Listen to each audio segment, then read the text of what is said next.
5 నిమిషాల్లో కిలోన్నర బంగారం దోపిడీ. 5 నిమిషాల్లో కిలోన్నర బంగారం దోపిడీ. కరీంనగర్లోని పీఎంజే జ్యువెలరీ షాప్లో పట్టపగలే దొంగల బీభత్సం. పోలీసులు రిలీజ్ చేసిన దొంగల ఫోటోలు చూడండి. ఒక ఆయన క్యాప్ పెట్టుకున్నాడు, ఒక ఆయన. సో ఇట్లా ఇంచుమించు అందరూ 35 నుంచి 45 ఏళ్ళ లోపు ఉన్నారు. సో ఎంత దారుణం చూడండి. పట్ట పగలే ఒక గన్తో బెదిరించి కిలోన్నర బంగారం చోరీ చేసుకొని పోయారు. అడ్డుకోబోయిన సిబ్బందిపై పిస్టల్స్తో కాల్పులు. షాప్ మేనేజర్ ముక్తాబ్ అలీ మరో ముగ్గురికి తీవ్ర గాయాలు. కేంద్ర మంత్రి బండి సంజయ్ ఆఫీస్, జిల్లా జడ్జి ఇంటికి దగ్గరలోనే భారీ చోరీ. పల్సర్ అపాచి బైక్లపై పరారంటూ చూస్తున్నామండి. సో వాళ్ళు దొంగతనం చేస్తోళ్లకు పక్కన కేంద్ర మంత్రి ఉంటేంది, జిల్లా జడ్జి ఇల్లు ఉంటేంది, పిఎం ఇల్లు ఉంటేంది, ఎవరు ఉంటేంది. మనకి ఏంది, ఆ జ్యువెలరీ షాప్ పోవాలా, బంగారం కొట్టేయాలా, అదే మన టార్గెట్. ప్రాణాలు తెగించి ఇలాంటి పనులు చేస్తారు వాళ్ళు. మనకి ఎవరు ఏంది ఏముండదు. చంపడానికైనా రెడీ, చావడానికైనా రెడీ.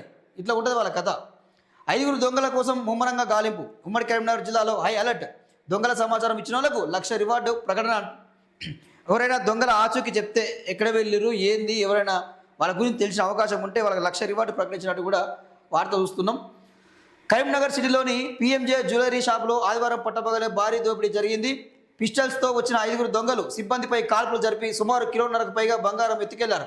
దొంగలు జరిపిన కాల్పుల్లో షాపు సేల్స్ మేనేజర్ ముస్తాక్ అలీతో పాటు సిబ్బంది కమల్, మధుకర్, సెక్యూరిటీ గార్డు రాజేష్ తీవ్రంగా గాయపడ్డారు. షాపులోకి ఎంటర్ అయిన 5 నిమిషాల్లోనే పని ముగించుకున్న దొంగలు బయటికి పరిగెత్తి పల్సర్ అపాచీ బైక్లపై పరారయ్యారంటూ చూస్తున్నాం. ఈ సోషల్ మీడియాలో వైరల్ అవుతా ఉంది. వీడియో సీసీపీడీకి సంబంధించి వైరల్ అవుతా ఉంది సోషల్ మీడియాలో. సిబ్బందిపై దాడి చేసిన దొంగలు అంటూ ఇక్కడ చూడండి, అందరినీ పిస్టల్తో బెదిరించి అక్కడ ఉన్న మేనేజర్ని కానీ సిబ్బందిని కానీ ఎవరైతే అక్కడ గార్డ్స్ ఉంటారో వాళ్ళందరినీ కూడా, సెక్యూరిటీ గార్డ్స్ వాళ్ళందరినీ కూడా బెదిరించి వాళ్ళ మీద కాల్పులు జరిపి వాళ్ళని కూర్చోబెట్టి వాళ్ళ బంగారం ఎత్తుకోమైనట్టు కూడా అక్కడ వార్త చూస్తున్నాం. సో ఇది జరుగుతూ ఉన్నది.